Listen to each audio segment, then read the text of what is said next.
They shot these people down like dogs. It was murder, but they went free.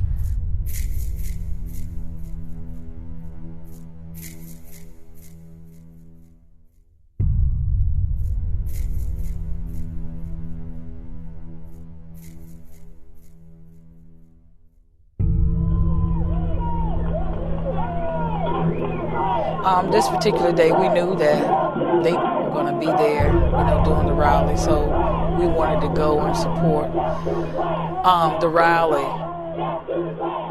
And while we were going to show our support, we heard the screams of there was the KKK that pulled up in the blue car.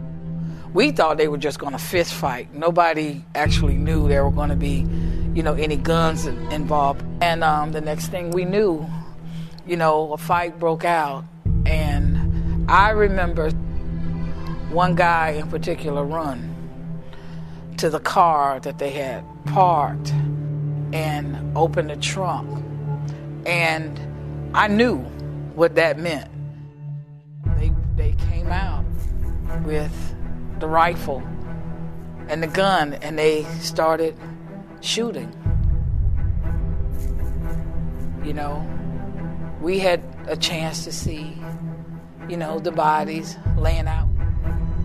It was trauma. It was a culture shock. It was, all of those things that we never expected.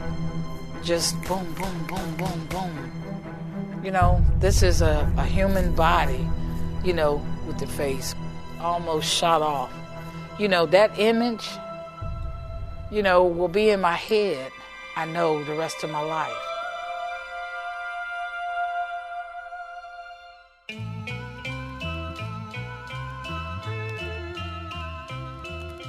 Hello everybody and welcome back to Revolutionary Left Radio.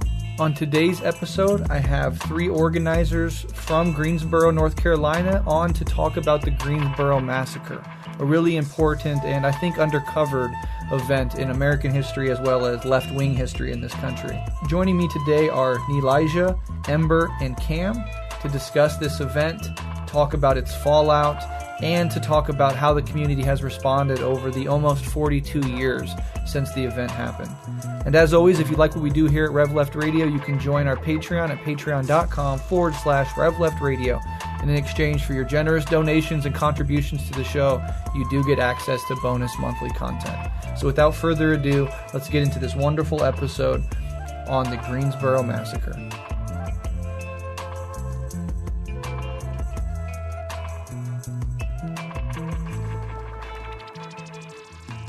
Hey, my name's Ember. My pronouns are they, them.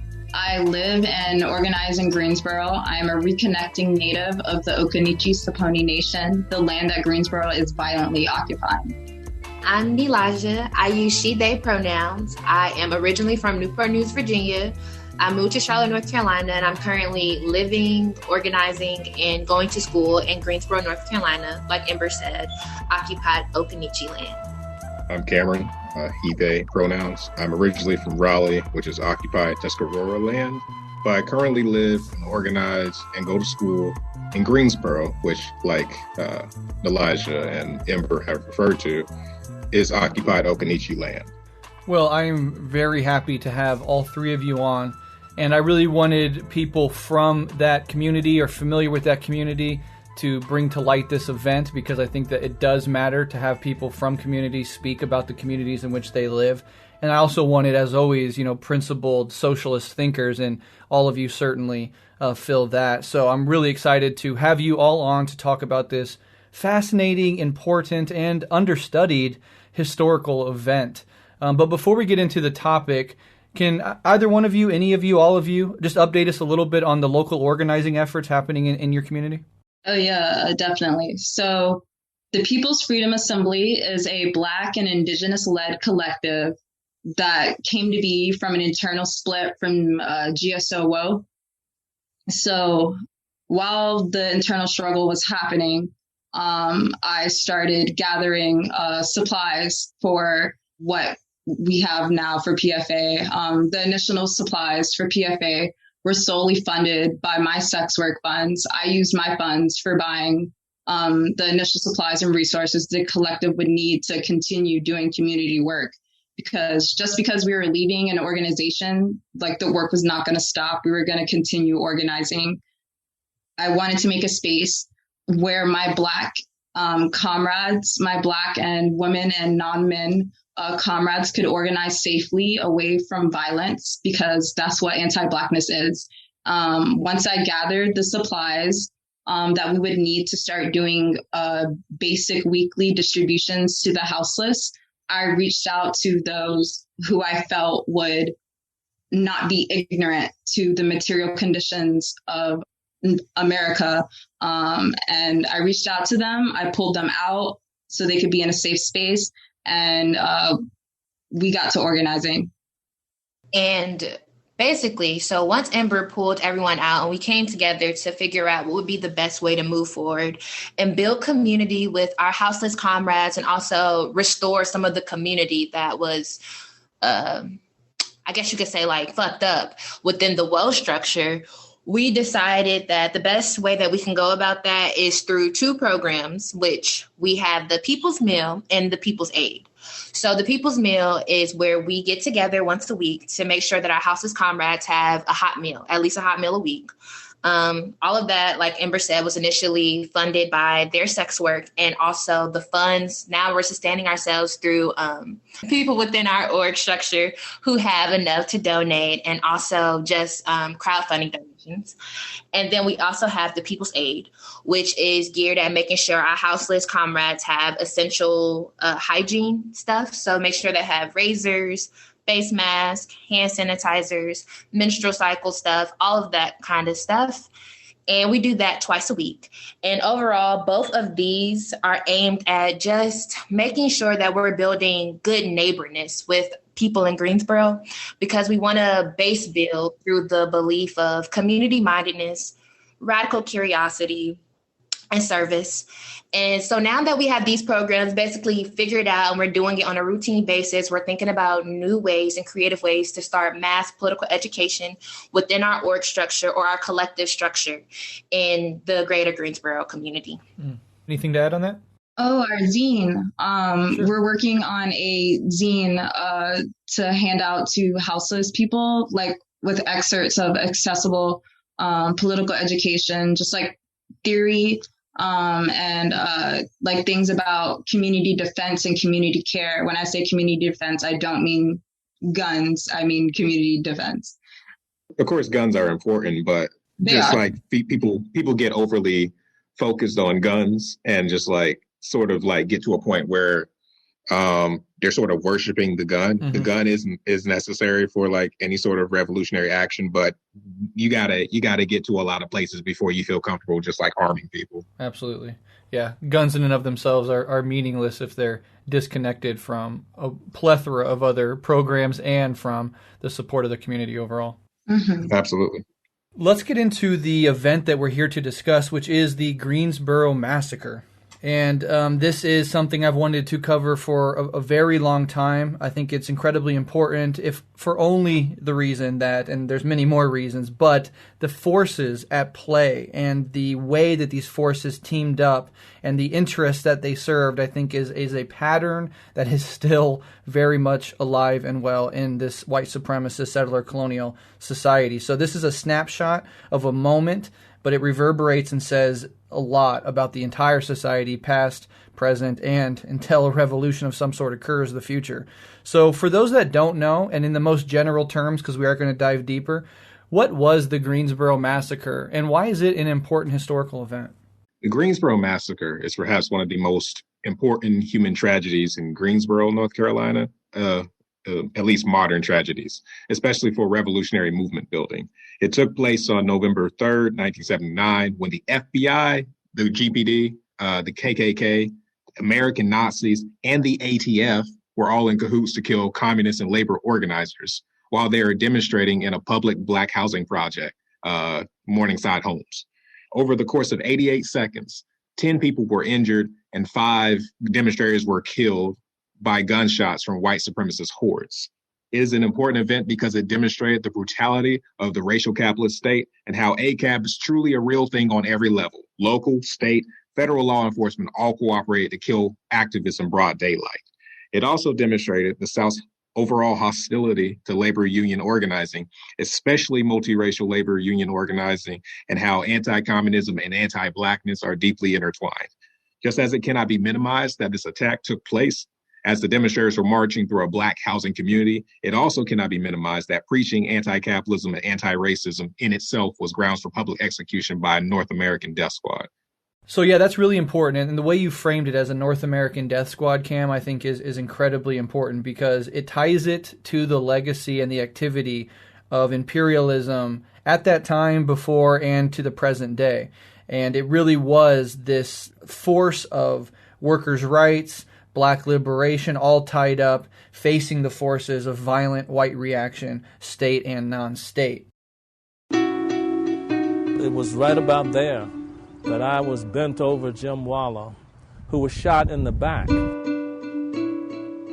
I took his glasses off, and I heard the air come out of him and knew that he was dead. My name is Reverend Nelson Johnson. I survived an attack by the Klan and Nazis in November of 1979, in which 5 people were killed, 10 were wounded, and this neighborhood was terrorized.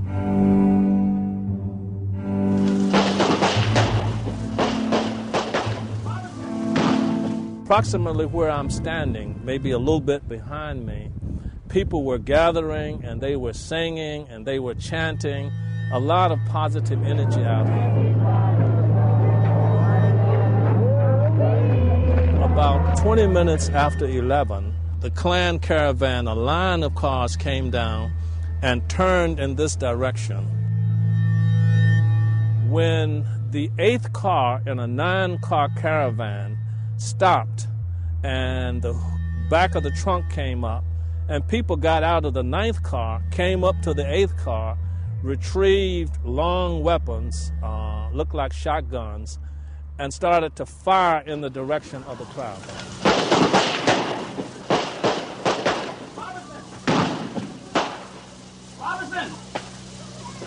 At that time, I was attacked by a Nazi with a butcher knife, and actually it was right in here, right about here, that we engaged each other, and he cut me through my arm when I was trying to block him, and then I heard the shots. In a few seconds it stopped, and the cars rushed away. Michael was shot in the face right about here. Cesar was shot right about here. Jim Waller was shot closer back to this direction. Sandy Smith was trying to get the children behind a community center. When she came back around to get some more children, that's when she was hit. The stump of the tree is the only thing out here that provides a little bit of a land marker for where things happen, because the bodies were on this side, and I really didn't know this tree had been cut down until I came out here today. But cutting of this tree is like unpiling the stones that the priests piled up when they crossed over the river Jordan, so that when your children's children ask what happened here, that tree would be a mechanism of memory so that we could tell the story. And unless we tell stories about the truth of our journey, then I'm afraid that we are locked into the worst of our yesterdays and therefore block the possibility of a bright tomorrow.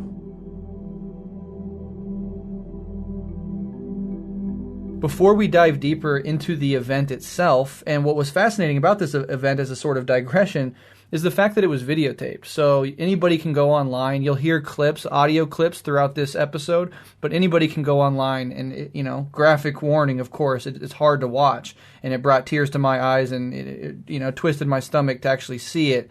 but it was all videotaped, and that's going to come into play later when we discuss the trial and the position of police within this entire thing. But let's talk about the context right now that preceded it. So can any of you talk about who the Communist Workers' Party was and the sort of activity that they participated in? Right. So when we're talking, well, first I just want to honor, like, for anyone that does go and want to look at these videos, that they are very graphic. And as a student in Greensboro, I go to North Carolina A&T. It's a historical Black college and university. That's one of the first things that we learn about when we talk about Greensboro history, how it has affected Black people in this community. And we touch on the Greensboro Massacre. And that was one of the first things that one of my first experiences that got me ready to organize in Greensboro. So it is hella graphic, and just taking time to honor all of the lives that are affected and affected to this day, whether folks know or don't know, by this event. So when we're talking about the Greensboro Massacre and the CWP, who they were in the context, it's kind of like a really layered question, because we know that the creation of any type of organizing body is precipitated by their material conditions, what's going on in the community. So when we talk about the early 1900s in Greensboro, North Carolina, like the 40s, the 20s, the 30s, all the way up until around the Civil Rights Movement, you have a society that is divided along the race line, like any place in the South in America at this time. And so what that looks like is that you have big corporations, mills in particular, like Cone Mills and all these other different textile corporations that employ racist hiring practices. So Black people will be hired as custodians and white people will be hired as the actual mill workers. And so what this does is that while Black people are being treated unfairly, like they're not getting paid enough, they're being subjected to racist bullshit, they can't do much about it, because for them to unionize would literally mean that they would lose their jobs. And even in some cases where some folks have decided to do so, bravely unionize, white workers will walk right through their strikes, number one. And there was just no worker solidarity there. So they oftentimes ended, again, with Black people being fired and nothing to really be done for Black people in the name of their liberation, the name of their equal treatment, anything like that. So then you get towards the late 50s, the early 60s. You get the civil rights movement beginning to ignite and spark in Greensboro, North Carolina. A lot of people are familiar with the A&T4. But before we talk about the A&T4, we have to talk about the women of Bennett College, who from the beginning, like during the early 50s, even a little bit towards the late 40s, they are already engaging in radical politics. They're really unapologetic about the fact that Black people deserve freedom and that there needs to be something done about the conditions in Greensboro, North Carolina. So before the A&T4 does the famous sit-in at the Waldorf counter, Bennett College women have a sit-in. And following that sit-in, the A&T4 see this, and they themselves feel it's important that they do it as well. And so, boom, they go ahead, they sit at the counter, and it sparks this whole civil rights movement where Martin Luther King Jr., all these people get together, and they're like, we need to continue to keep this up. And so following that, we get the Civil Rights Act, following a bunch of other things, not just the A&T4, but a culmination of organizing efforts by Black people and people who believe in Black liberation across the country, of course. Following that, we get the Civil Rights Movement, the Civil Rights Act, the Voting Rights Act. And so what this did in Greensboro is that mills were no longer able to openly employ racist hiring practices as much as they were back in the day. So now Black people are being hired as actual textile workers, right? And so what this does is that the labor force within the mills are now Black and white. And so you have two responses to that. You have the white supremacist side, and then you have the unionist, communist, Black liberation side. The unionist, communist, and Black liberation people, they are wanting to organize amongst the races. They want to just show that we are all workers. We all deserve equal pay. We all deserve better living conditions. Let's organize together. The white supremacists go, that's what communists do. They only want to give the jobs to Black folks. They want to take away good white workers, and they want to take away their jobs, and they want to hire a bunch of niggers. That's what their line was in this moment. And so, so this is the kind of environment that born the CWP.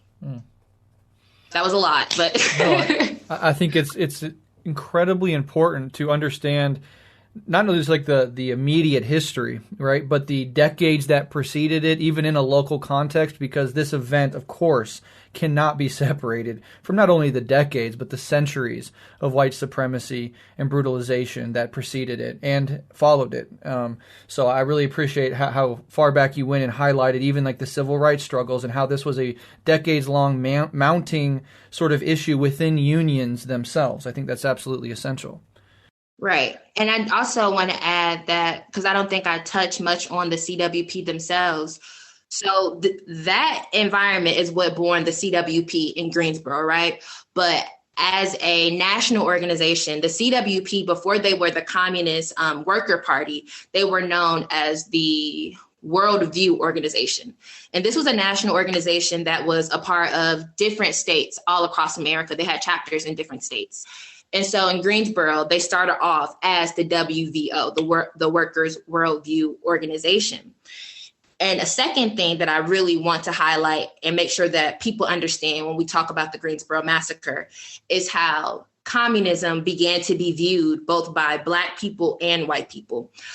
So as the white supremacists were basically racializing communism as if it was only I'm trying to think of a good way to say this. They were racializing it in a way where all communists and union people only wanted to see Black people progress in a way where white people would be living awful, if that makes sense. Like, you know how white people, like white supremacists start talking as if Black liberation people want to enslave white people, right, or if their goal is to make sure that white people are just hella disadvantaged or whatever bullshit they be spinning to make their stuff make sense. So that's kind of what they did. So a lot of white people, even like the liberal white people, the white people who didn't want to see Black people getting beaten, they were becoming anti-labor people. They're becoming anti-labor and anti-unionist because they started viewing this struggle as displacing them and their work and their families. And Black people, on the other hand, you think about coming off of the civil rights movement, they just saw their children being jailed. Like in Greensboro, North Carolina, all of the college students, they were being jailed for days and weeks on end because of this movement, because they were willing to go down to the counters and sit in, because they were willing to protest and march and do all the things. These people had just watched their children, they themselves had just had to fight this like brutal struggle. And now we see this reinsurgency of it. So a lot of Black people are feeling apprehensive about it on top of that. And also the CWP in its insurgency had a lot of white comrades. You know, there were definitely Black people there. When we get more into the massacre, we will start talking names, but there were definitely Black people a part of the movement, but it looked white. So lots of folks were feeling, on both sides, are feeling uncomfortable with the labor struggle, the union struggle, communism, all of that stuff. Yeah. It's really interesting to think about how anti-communist fear-mongering has really always gone hand in hand with rabid anti-Blackness.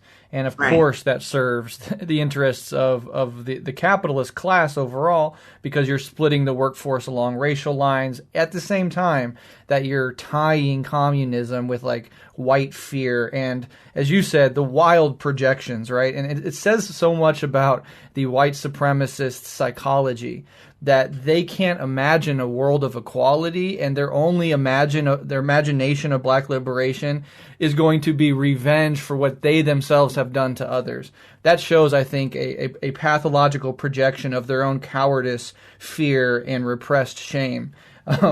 Which I think is a whole other episode again, the psychology of that, but it's alive and well today as well on the far right. And I think in America and beyond, but specifically in America, anti-communism, anti-Blackness, and anti-Semitism are three, there's probably more, but those are three pillars of the fascist ideology and worldview, because the entire idea of, Jewish-controlled government, and they're the ones letting, non-white people immigrate, et cetera, it's all deeply tied together.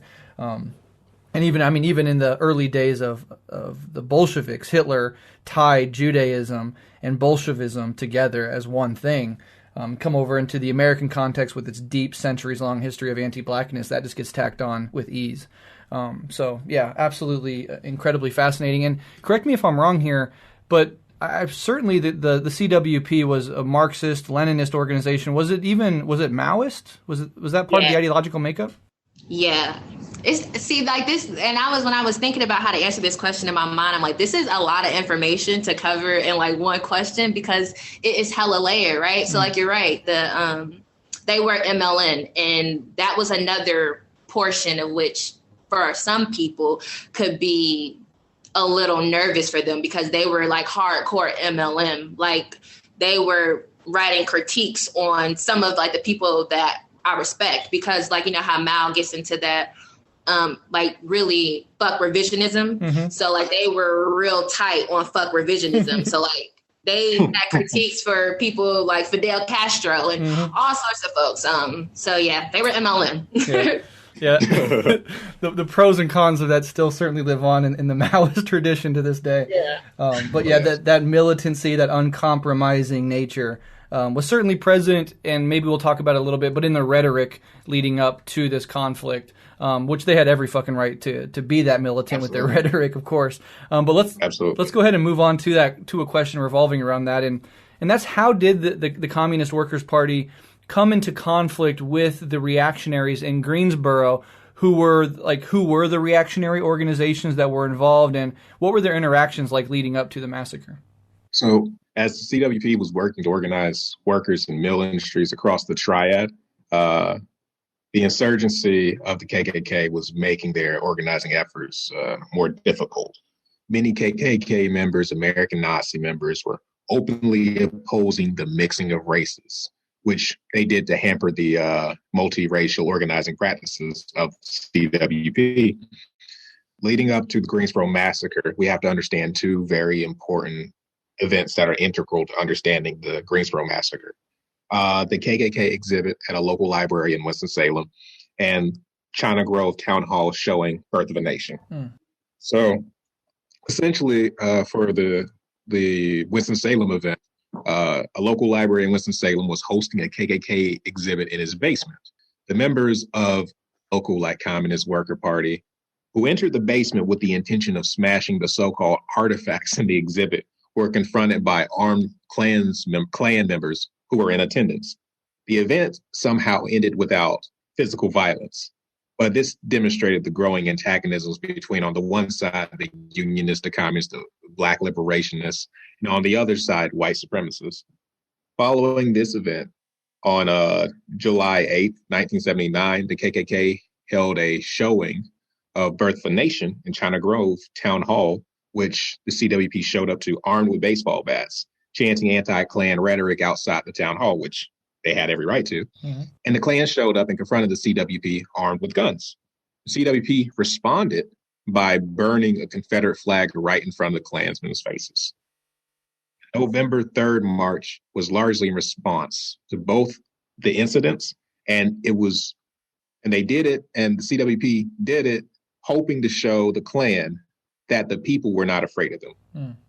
Yeah, absolutely. And so there's multiple sort of specific conflicts between the CWP and these violent Klansmen and their Nazi brethren, etc., leading up to this event. And showing the Birth of the Nation is obviously going to be a huge focal point of any anti-racist struggle. And it's in the South, and everybody has to understand this in the context of the history of the South in particular. I know Malcolm X rightfully said, if you're south of the Canadian border, you're in the South. Yeah. But there's even a finer distinction to be made, and so I think that's important to understand as well. And just the role that especially the Klan played in the South. Anybody want to say anything else before we move on to the event itself? I just wanted to reiterate that the Klan members came from inside the town hall, right? Yep. So the Klan members that came, they were in the town hall. Like China Grove, the city itself, was cool with the showing of Birth of a Nation. It was a setup. Right. Like they were like, ooh, this is my favorite movie. Like we can watch this type stuff. And the CWP had come from a community meeting with the Black people of the triad who knew that the movie would be taking place. And they were like, how should we respond to this? And the CWP decided to take lead and show up at the town hall. Absolutely. So let's go ahead and talk about the event itself. We have a lot of the context, the specific conflicts leading up to it. What was the march itself on November 3rd, 1979 intended to be about? And how did the CWP sort of imagine the event playing out?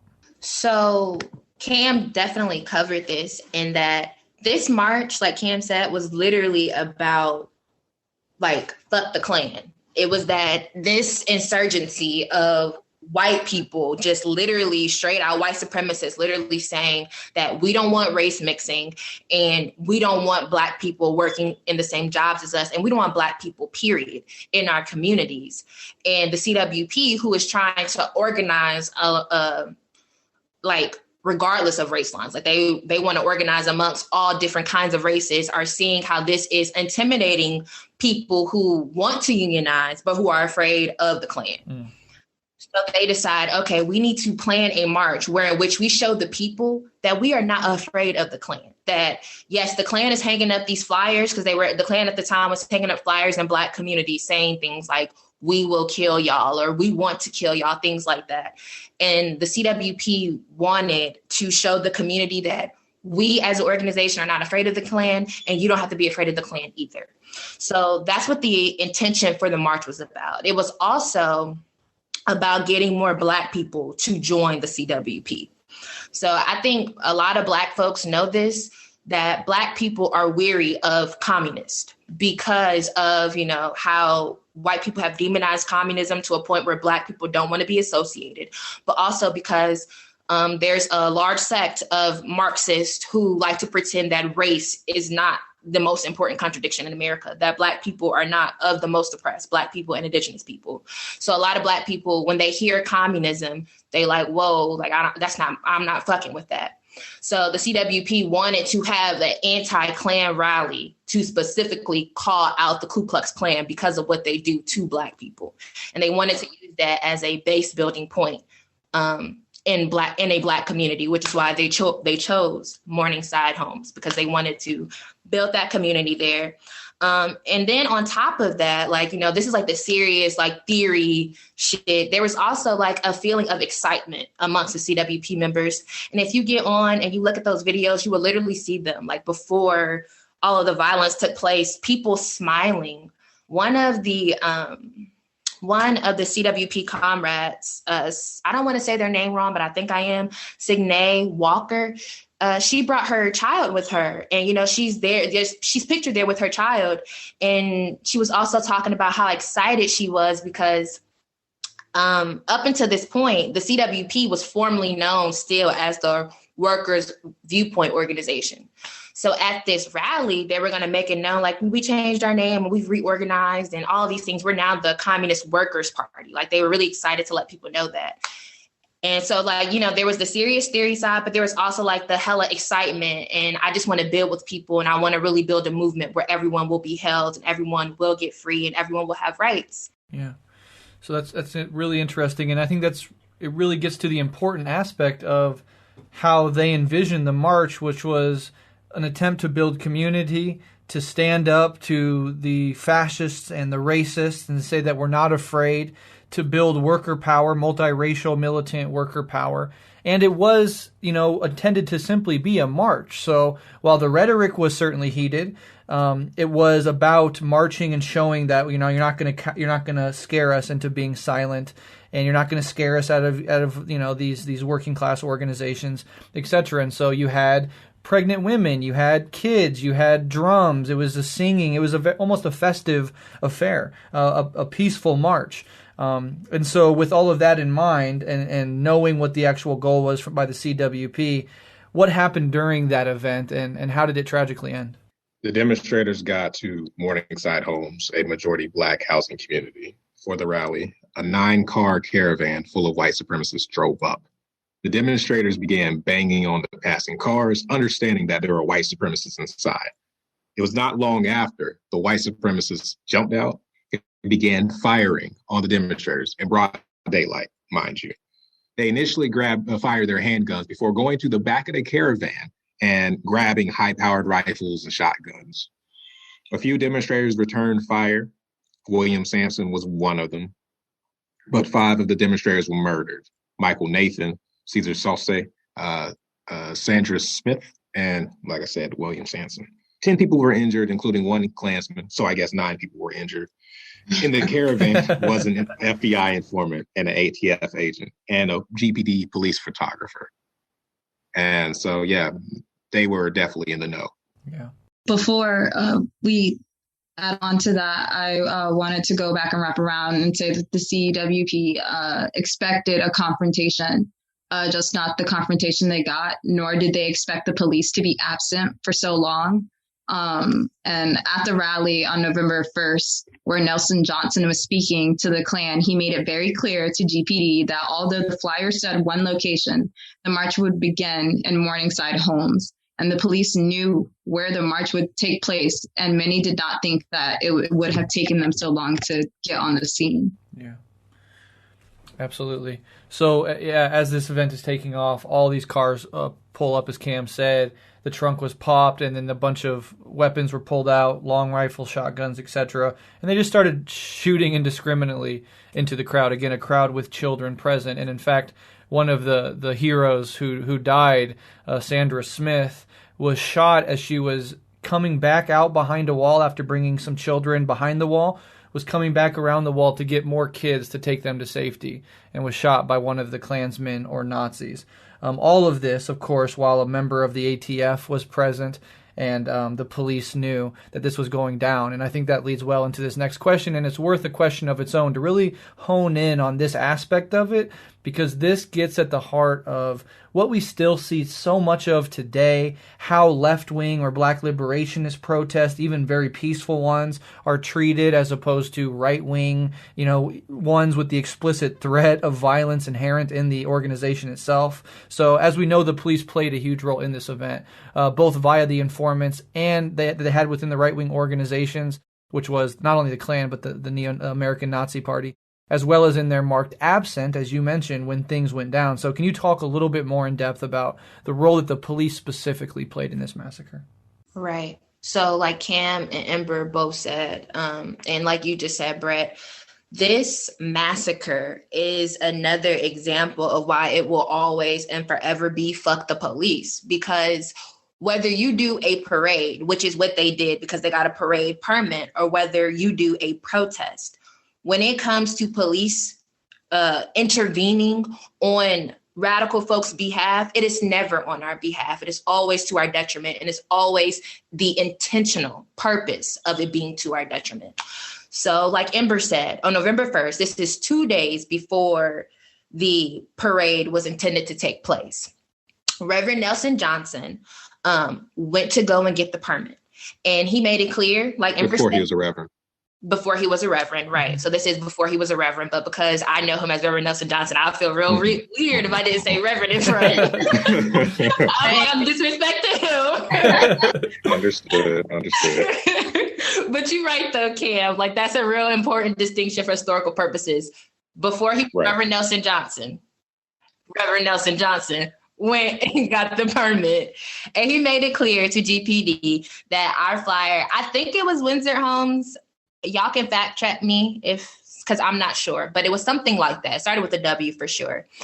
He was like, although on the flyer, it says that Windsor Homes, we will begin in Morningside Homes. When you look through the documents, you will literally see where Reverend Nelson Johnson said this, like it's in police documents. It's in the Truth and Reconciliation Council's reports. The police knew exactly where this event was going to take place. On top of that, while Reverend Nelson Johnson is outside, like talking his shit, talking about how awful the Klan is and how it's important that the CWP and other folks stand up to them and call them out on their cowardice, there was a person in the audience who people say they saw taking notes. And we later find out that this is Eddie Dawson, who is the GPD's police informant within the KKK.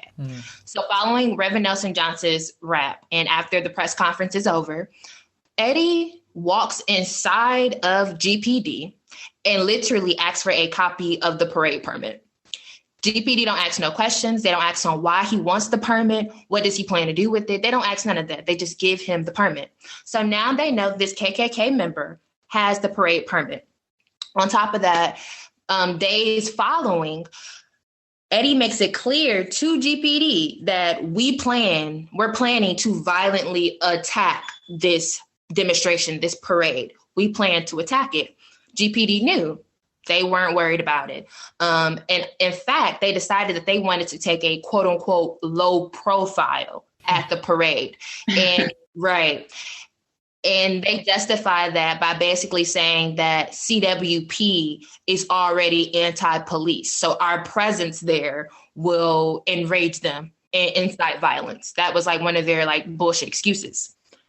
So on top of that, so we have Eddie Dawson as GPD informant, but then we also have an ATF informant and even an FBI informant, if I'm right. Am I right, y'all? I think you're right. Yes, Right. you're right. Okay. And even an FBI informant who are all infiltrated the KKK and also the neo-Nazis. So, yeah. And so basically on the day of the march, you have a GPD police car that is following the caravan that came from outside of Greensboro that was going inside Greensboro for the sole purpose of shooting up this event. You have a police car that is following the caravan. And once the caravan gets to Morningside homes, instead of the police car going to intervene, they literally park like 20 feet away from the caravan, call for backup, and watch the shit go down. Mm-hmm. They just watch the shit go down. And yeah, and I also know that following once the police, and then there was another group of police officers. So as was already made clear, they knew where the parade was going to start, but they conveniently pretended the day of they thought it was going to happen in Windsor Homes. Windsor Center, actually. There we go. Windsor Center. They pretended that it was going to go down there. And so that's where they pull up. They pull up to Windsor Center and they all like, oh, where's the march? Trying to act all confused or whatever. And that causes, they say that's what caused them such a delay of getting there. But mind you, there's a police car that's literally like 20 feet away, whatever.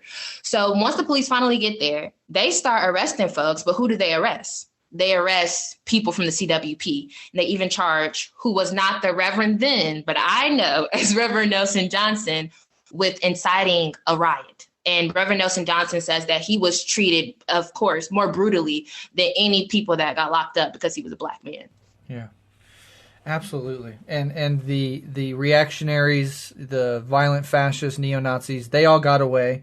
It was all on videotape, which we're going to talk about in a second with the jury. The police at the federal level, whether it's the ATF and the FBI or just the ATF, at the federal level and at the local sheriff's level, had people that were basically infiltrators, although, you know, for all of American history, when the state infiltrates white supremacist organizations, calling them infiltrators is a little odd. It's more like they're indistinguishable from accomplices, and they never acted whatsoever to stop the bloodshed or to warn anybody about it or to do anything that a state was supposed to do. So I think, you know, they're accomplices in this context. But so they knew all of these things. The petition was submitted. The CWP got the permission from the local government to do it, and in documents showed where the whole thing was going to take place. There is absolutely no excuse that the cops can come up with for why they did not intervene. They knew what was going to happen, and they allowed it to happen, and after it happened, they came in to brutally beat the people who were victimized by the racist violent attack. Stepping on heads, people ripping people that were trying to help other people who were wounded, ripping them away to brutalize and handcuff them. People had already started, you know, calling the police, but they took their time about coming because when they got there, everybody was dead. I think it was calculated that it took them 15 minutes or more just to cross the street.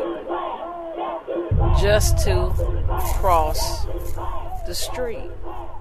And it was almost as if they wanted to come to a scene where they were already dead. You know, because there was no need in calling, you know, any ambulances at that point. You know, you just called the morgue for them to just come pick up the bodies, because that's what eventually, you know, took place. Just a disgusting display of the state at the federal and local level teaming up with the Klan and the Nazis to brutalize innocent human beings. So anybody have anything to add before we move on to the fallout? GPD is not in cahoots with the KKK. GPD is the KKK. There you go. There you go. Yeah, actually, historically, yeah. There have been quite a few people revealed in the last decade to have been in high positions of the KKK within the GPD. Mm-hmm. And literally in this event, it certainly was the case. Yeah. And that's Absolutely. another thing with the informant. They try to say that, well, the informants couldn't do anything because they're undercover. So if they would have been like, no, we shouldn't do this, then their covers would have been blown. But when you look at the documents, a lot of the KKK members say that Eddie Dawson was the one that organized the event. That's the whole thing. So yeah, like even the Grand Wizard, like when you look at the documents, the Grand Wizard of the KKK says Eddie Dawson is the one that organized this event. So exactly. And Eddie Dawson had been on the payroll for so long, and he got paid, I think, $200,000 for his role as an FBI informant overall. Absurd. Well, let's go ahead and move into a discussion about the fallout from the massacre. And I was hoping you could talk a little bit maybe about the funeral for the CWP members and how that galvanized elements of the community. But importantly, talk about what happened legally to the people, again, who were videotaped pulling out guns and firing on and killing innocent people. The longest part of talking will be about the funeral because legally there's not a lot to talk about. Right. Despite all the video evidence being partially recorded by a few different TV crews, despite there being no mystery about which white supremacists fired shots and killed demonstrators, not a single one of the 14 Klansmen and Nazis were found guilty in criminal trials. God damn. Only in a civil trial that took place later were members of the GPD found, quote, jointly liable with white supremacists for the wrongful death of one victim. I'd also like to remind people that the on-site arrests that were made at the event were made against the demonstrators attempting to render aid to their fallen comrades. But we can move on to the funeral because that one is actually pretty interesting. So for the funeral, the CWP announced a march. While processions did not require a permit, the CWP reached an agreement with city officials that would allow them to have an armed honor guard accompanying the caskets if the weapons remained unloaded. The weekend of the march, a city official in Greensboro declared a state of emergency. So the GPD planned roadblocks, called in 500 National Guard troops and 400 extra officers. The funeral planning even caused some tensions within the Black community of Greensboro. One very notable instance was Reverend Frank Williams of New Jerusalem Baptist Church, at the time told, wasn't Reverend back then, but Reverend right now, Nelson Johnson, not to come through Morningside on Sunday. And Reverend Frank Williams said, quote, the community did not want this last week and they do not want it Sunday. Despite all that, November 11th, 1 p.m., some 200 to 400 people had assembled for the procession. It was a cold and rainy day and the mood was very somber, despite the fact that many marchers were attempting to sing songs. Police officers lined the route, clad in riot gear as they like to do. When the procession hit Market Street, hundreds of National Guardsmen were waiting in the field. The march ended at Maplewood Cemetery. And for folks who are uninitiated with how Greensboro is, Maplewood Cemetery is a traditionally Black cemetery. As were 4 of the 5 victims who were white were buried. And the only Black victim, Sandra Smith, was returned to be buried in her hometown of South Carolina. So there was literally more of a police presence at the funeral than there was at the actual event that caused the funeral. Exactly. More of a police presence and a National Guard presence at the funeral than there was at the actual event. So it shows you who the state will mobilize and protect. Right. And aside from that civil suit, there were 2 legal trials. So there was 2 chances to hold these people, again, on videotape doing it, accountable. All white juries completely found them not guilty and let them walk. Yeah. So you had the racist justice system, the racist police system, the racist media, who no doubt echoed the police's line throughout the events, all teaming up against this group of people who just wanted basic equality and wanted to show that they're not going to be cowered by fascist bullies in their own community. So that speaks volumes, again, about the entire society that we live in. And it also echoes, many different events. Of course, you could point hundreds of events throughout American history, but a recent event in Charlottesville, another situation in the South where neo-Nazi violence largely went unpunished. There was the person who drove the car through a crowd of innocent people who is in jail, but there's numerous cases of white supremacists, Klans, Nazi members, beating, brutalizing, intimidating, committing multiple crimes, firing weapons into the crowd, etc. And few of them had any accountability, much less the forms that they would deserve. So this is a reoccurring pattern, of course. Is there anything else that anybody would like to say before we talk about the impact that this has had and maybe some lessons we can pull from this? I just think it's worth reminding people this took place in 1979. Well after what folks would describe as the quote unquote civil rights movement.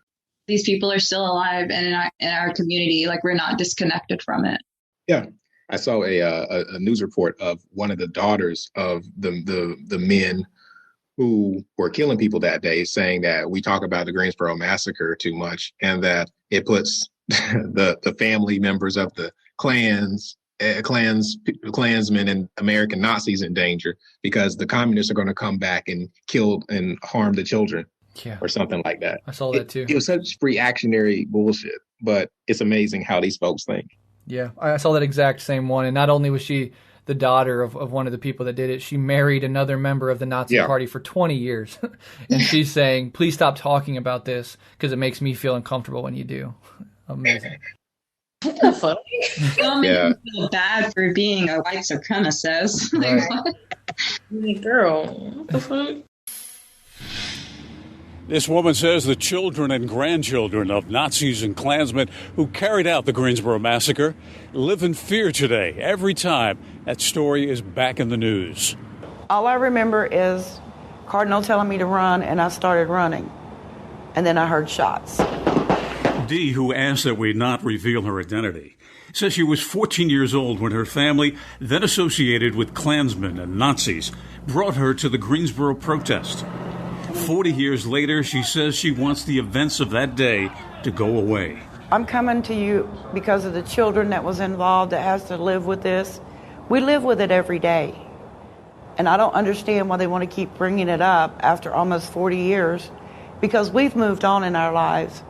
I mean, the people that did this horrible crime, they're no longer here. They're dead or that they've moved on. Dee says she went on to marry one of the Nazis involved in the massacre, a man known as Cardinal, a man she divorced more than 20 years ago. Now in her mid-50s, Dee says she has abandoned the beliefs held by Nazis and Klansmen years ago, but says those groups remain active today in the triad. Do you feel threatened today? Yes, I do. From who? Where is this threat coming from? There's just one still living that I know of, and he's alive and doing well as far as I know. And he's a former Nazi? Yes, Nazi. Or is he still a Nazi? He's still a Nazi. He'll be a Nazi till the day he dies. All right, so let's go ahead and think about the conclusion of this conversation, and I want to talk about the impact on the community. So how did this event impact Greensboro and North Carolina more broadly, and have there been organizing efforts since the massacre to remember this event and those who were slain? Yeah, the Greensboro Massacre had a tremendous negative impact on the community and has stunned and stunted a lot of people politically. I will say that it affected the folks of Morningside Homes the most because it was their community that was under direct attack by white supremacists and by GPD as well. I would go so far to say that it still affects organizing efforts in Greensboro. Today, it is difficult to organize in Greensboro. Coalitions and parties come together and fall apart so easily. And radical elements are snuffed out here in Greensboro quickly, and they are co-opted for some neoliberal city council backed bullshit. In the summer, we will be protesting. It happens each summer. There's protests because another Black person is murdered by the state. The first few days, there's radical people. They want change. They know, people know what's up. People know that Black people are being murdered. And then the next few days, there's a group of people who are backed by the city council. The city council likes them. They've sat down with the city council. They are being escorted by GPD. A protest against the police being escorted and driven around by GPD. So I will say that organizing here has become very hard because the Black community and the communists were hit the most, and people are afraid. Yeah. Also, to speak on the Greensboro Massacre being commemorated, it was commemorated on its 25th anniversary by local citizens and activists, particularly by the Beloved community. Shout out to the Beloved community. The church was co-founded by Rev. Nelson Johnson and his wife, Joyce Johnson. And the Greensboro Truth and Reconciliation Commission, for all its shortcomings, did uncover a lot of information the GPD and others had repressed. Yeah. This is Democracy Now! I'm Amy Goodman. Hundreds gathered this weekend to mark the 40th anniversary of the Greensboro Massacre, when 40 Ku Klux Klansmen and American Nazis opened fire on an anti-Klan demonstration in Greensboro, North Carolina. Over the span of 88 seconds, the Klan and Nazis shot dead 5 anti-racist activists who were members of the Communist Workers' Party. 10 other activists were injured. No one was convicted in the massacre, but a jury did find the Greensboro police liable for cooperating with the KKK in a wrongful death. This is a clip from the documentary The Guns of November 3rd by Jim Waters, a news camera person who was on the scene and filmed that day. A warning to our television viewers, some of this is graphic. We can take our country back from the Communist Party. We can take it back from the niggers. It's time for us to band together. If we have to get in the streets and fight and blood up to our knees, by God, it's time to get ready to fight. Give them what they want. Fight for this country. Yes, to the land. Yes, to the land.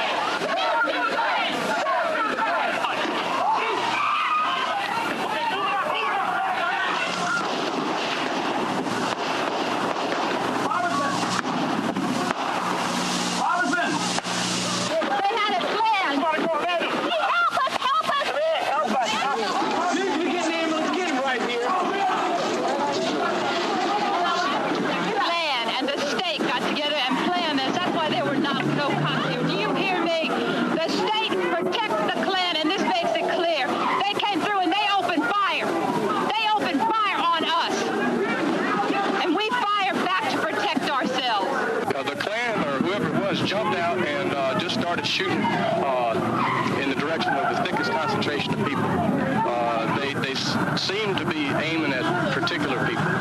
There were several police in the area who did nothing until after these murderers left. Police came in immediately and started arresting people who were trying to help those who had fallen. Nelson Johnson, was taken into custody, kicked in the head by the police. He was bleeding from the arm as he was trying to help people. And the police did this, directly or indirectly. They set it up. Images and sounds of the 1979 Greensboro Massacre from the Jim Waters documentary, The Guns of November 3rd. Local pastors in Greensboro are now calling on the city council to issue an apology for the events that led to the 1979 murders. What lessons can revolutionaries today learn from this event in any of your opinions? Black people are always under attack, like globally and under this settler colonial state. And it's best not to bring the heat to Black communities. The CWP had good intentions. They were in an organization that believed in revolution, but perhaps they believed in revolution before the masses were ready. I say this with all respect to the victims, living and deceased. There are lessons to be learned. Also, we must remember that the settler colonial state will stop at nothing to kill and destroy. Without knowing this, we will blame the CWP for the deaths rather than the white supremacist settler colony that we live in. I want to say that community education and radicalization should be the first thing on your list as an organizer. It is our job. It is our duty to get people there. And any misunderstanding or misdirected analysis falls on us organizers. Before anything revolutionary can take place, the people must be armed with revolutionary knowledge. Any plugs, any recommendations, anything you want to let the audience know before we wrap up? Yeah, all right. So our Twitter, GSOPFA, that's where we post the most. You can keep up with the work we're doing and new work that we're going to be doing. Our link tree is in our bio of all of our org social media accounts. We're on Twitter, we're on Facebook. Run that link tree up. We do need funds to continue serving Greensboro. I'd like to shout out Triad SRA.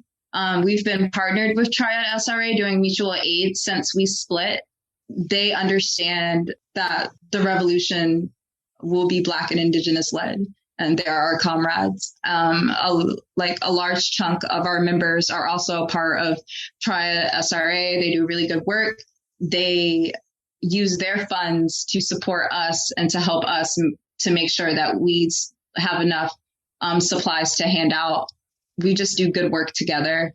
And shout out to the Beloved Community Center. Their website is belovedcommunitycenter.org. Rev Nelson, a survivor of the Greensboro Massacre, and his wife co-founded it. The Beloved Community Center preaches Black liberation theology, which I think is amazing. It's a community where Black people support Black people. They were very instrumental in helping Marcus Dion Smith's family, the houseless Black man that was murdered by GPD in 2018, get legal resources to fight the city and GPD. And I would just like to say rest in power, Marcus Dion Smith. Absolutely. Beautifully said. I will link to the Triad SRA, the PFA, and the Beloved Community Center in the show notes so people can go support and learn more about those wonderful organizations and how they work together to serve the needs of the people in that community. Thank you all three so much for coming on, discussing this historically essential event and sharing your knowledge and your kindness with my audience. And you're always welcome back to do this again sometime. Thank you so much, Breht. Thank you for platforming us. I really love your show. I feel super great about doing this tonight and just giving our org space, especially following all of the things. So I really appreciate that.